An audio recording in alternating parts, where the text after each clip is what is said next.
The test of a first-grade intelligence is the ability to hold two opposed thoughts in mind at the same time and still retain the ability to function.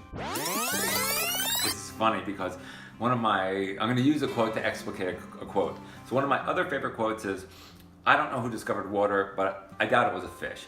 And we have no insight into the way language and our brain chunks the world. But if you look at things, the prefrontal cortex is essentially binary. So when you look at things like black, it's in contrast to white, or boy, it's in contrast to girl, or tall, it's in contrast to short. So our mind basically breaks things into two opposite things. And in my classes, I always show those optical illusions like rabbit duck or old woman, younger woman.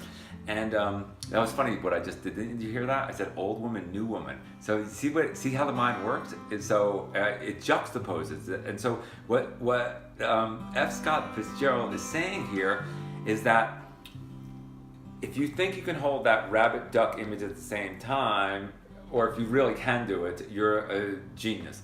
But to me, what happens is you can make things flicker, but you really can't hold opposite ideas in the mind. So there's a certain irony here because your mind is breaking down the world and chopping it into pieces, and it's always doing so in contrast to what is not. And that's really interesting.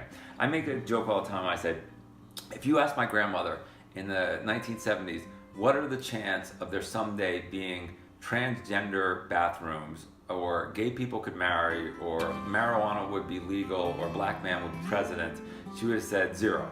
You know, just like I would have said on September 10th, 2001, if someone said, what are the chances of those 2 World Trade Center towers not being there at the end of your life? I would have said 0.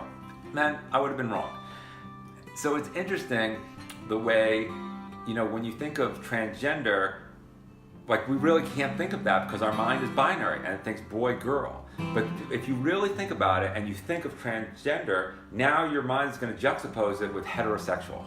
So it's really fascinating the way your mind always looks for the other, right? And that's why it's so beautiful that 100 years ago, F. Scott Fitzgerald thought of this.